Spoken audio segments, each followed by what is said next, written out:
Hi, welcome to Unsightly Opinions. My name's Tamara. Today, I'm going to give you what you've all been asking for, more guide dog content.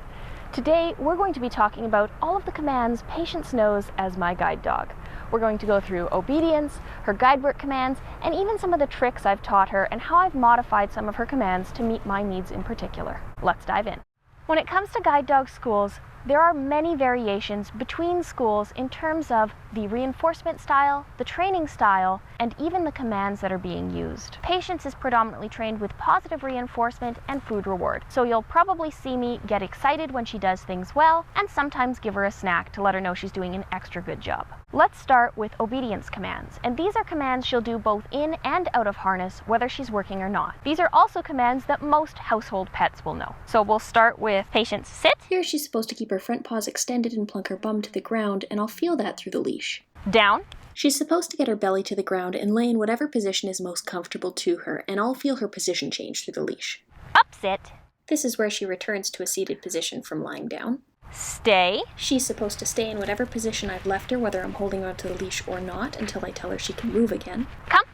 She's supposed to return to my position and usually boops me with her nose and returns to either a sitting position or a heel. Heel. She's supposed to tuck in next to me and align her front shoulder with my hip and swing her bum in so she's in line with me. Stand. She's supposed to stand up from whatever position she was in before. Wait. Is similar to stay, but usually means another command is coming. Okay. Means she can do whatever she'd like to do in that moment and be free. And there's a couple that I can't quite do in this setting because she's not going to do something wrong. And those would be drop it or leave it if she's interacting with something that she shouldn't. I'm gonna see if I can get her to drop something she knows how to, but I have more trouble getting her to actually pick stuff up, so let's see how this goes. Patience, drop. Here she's playing with a bone and immediately drops it from her mouth and ignores it. Girl. Next, let's move on to guide work commands. And these are the ones that she does specifically to lead me as a blind person. Patience will put on her harness with me asking, Pacey, head in. If I hold the harness out, she'll put her head through, and all I need to do is drop it on her back and do it up. When we want to start moving, I put my body in a very particular position. I put my left leg forward and my right leg back, and I pick up the harness handle in my left hand. Then, once we're ready to go, I will swing forward with my right arm and tell her forward. Patience, forward! I just wanted to pause for a moment and clarify that just about every command, whether obedience or guide work, has both a body positioning, a gesture, and a verbal command, so it gives the dog many opportunities to understand what's being asked. If at any point I want to stop moving, I will tell her, halt. Good job. When we come to steps, curbs, or edges, she's trained to stop and wait for me to assess what comes next. This helps prevent me from tripping or falling. Here we are paused waiting at a step. Forward. If she's moving too slowly and I want her to pick up her pace, I will tell her to hop up, and she'll pick it up. Or inversely, steady to slow down. If I want to change our direction of travel, I will tell her to either move left or right, and indicate that with my right arm by swinging in the direction I want to move. Left. As I move up on her shoulder and swing my arm left, she'll turn left if she's able to do so. If we're maintaining a line of travel and I want her to move over left or right, but not change our line, I will tell her keep in, which will move her right, and over, which will push her left. If I want to turn right around, I will tell her back and tap my leg. This is not one she was specifically trained for at my guide dog school, but it's one that my previous guide dogs were trained to do, so I incorporated that into her training. Pacey, back. Okay, hoppa. Patience is trained to locate specific objects, so I'm going to tell her now to find the curb, and she's going to take me straight to the down curb. Pacey, find the curb. Find the curb. When she's locating objects, I frequently repeat what I'm asking her to find so she knows what she's targeting. And she's going to stop when she gets there. Good girl. Then once we're at the curb, I feel forward with my left foot to find the edge of the curb. If I were to encounter an obstacle or Patience were to misjudge where I was supposed to be traveling, I would have to tell her to watch, and I would indicate the object that I'd run into by tapping on it and showing her what she'd run me into. Then I'd back up and come at the obstacle again so that she can learn to avoid that the next time. Hop up can also mean jump into the back of the vehicle. Hey, hop up! Aside from curbs, Patience is also trained to find a variety of objects, like seats, doors, posts, crossings, and I've even trained her to find garbage cans. You can modify her find command by training her to locate specific objects. This is really great because it helps me find things that otherwise I wouldn't know where they are in space. I'm gonna have her find a seat right now. Pacey, find a seat! Find a seat! Find it! When she comes up on something I've asked her to find, she'll usually put her nose on it, so it helps me locate where it is specifically. Good girl. Yeah, you did it! Find the doors! Find the doors! Find it! Find the doors! Here she's leading me to a set of doors. Good job! Yeah! Pacey, find the garbage! Find the garbage! If there's something like a step between what she's targeting, Forward. she will still stop and let me know. Find the garbage! She did nothing wrong here, I just very gracefully tripped over my own Find feet. the garbage! Good job! When we come to the top of a staircase going down, she'll pause so that I know there's a change in elevation.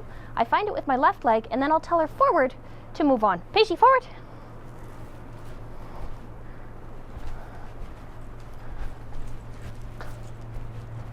Up, up. And she'll stop at every ledge so I know when it's safe to go on. When we're going upstairs, she will stop by putting her front paws up on the bottom step so I know that the elevation is going up, and then we'll go forward up the stairs. Forward!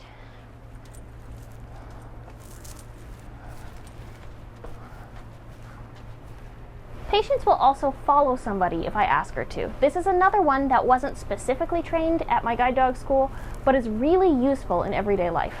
Pacey, forward! Follow! Good girl! Forward! Follow! Follow! Pacey, follow!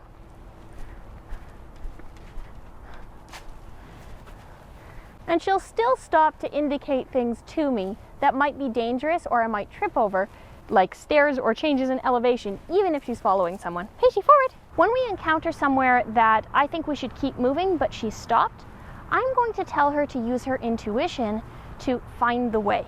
And she's going to try and find the most logical path to keep us moving. Pacey, find a way! Patience, find a way! Find the way! Good girl! Good girl! Patience is also trained to do escalators and elevators, so I'm going to demonstrate that now.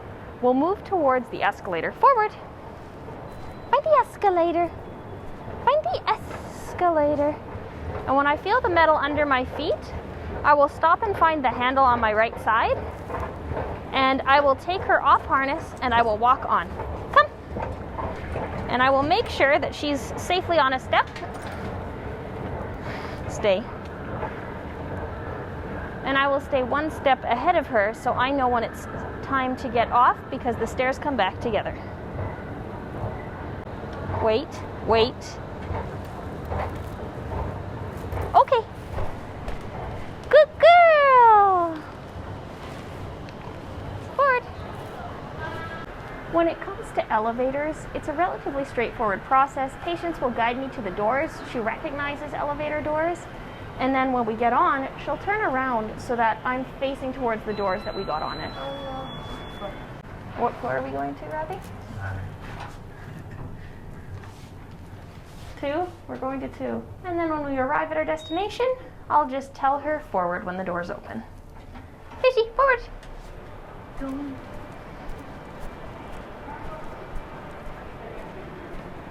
Patience will do a number of different things when we cross the intersection, so let me walk you through that. Pacey, find the intersection, find the crossing, find the crossing. Good girl, find the crossing, left to the crossing. When we're at the down curb, she will stop to let me assess when it's safe to cross. So I have to know when it's safe to avoid the traffic, and she will stop me if I make a decision that's not safe. Pacey, forward!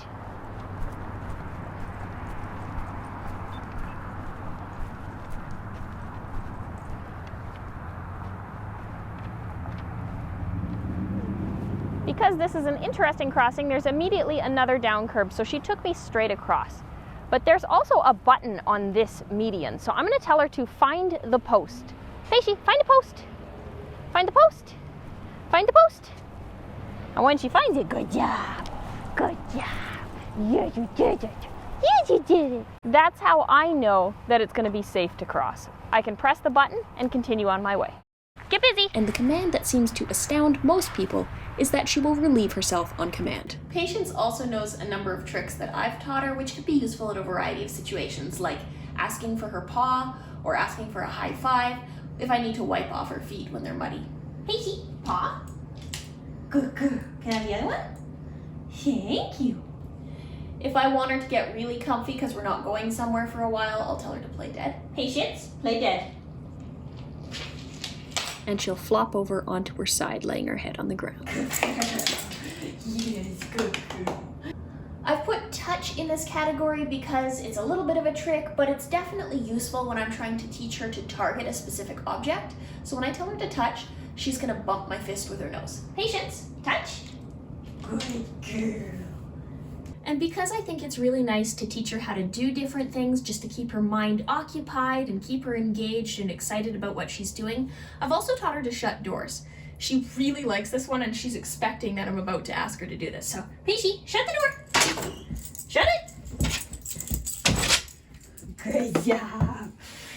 Patience also knows where her own space is, so if I tell her to go to bed, she'll go to her nearest dog bed because she has many. Patience, go to bed. Patience isn't allowed on furniture without permission, so she doesn't jump up until I let her know it's okay. But if I wanted her to get off, all I have to say is off. Pacey, off. Good listening.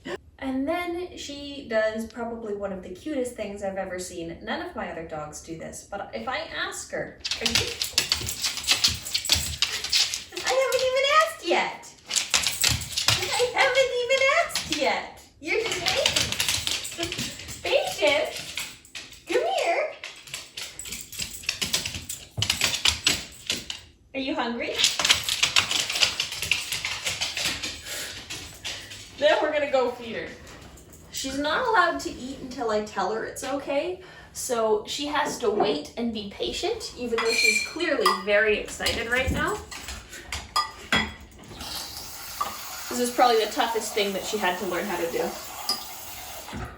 Is food refusal. Hey, food motivated doggo?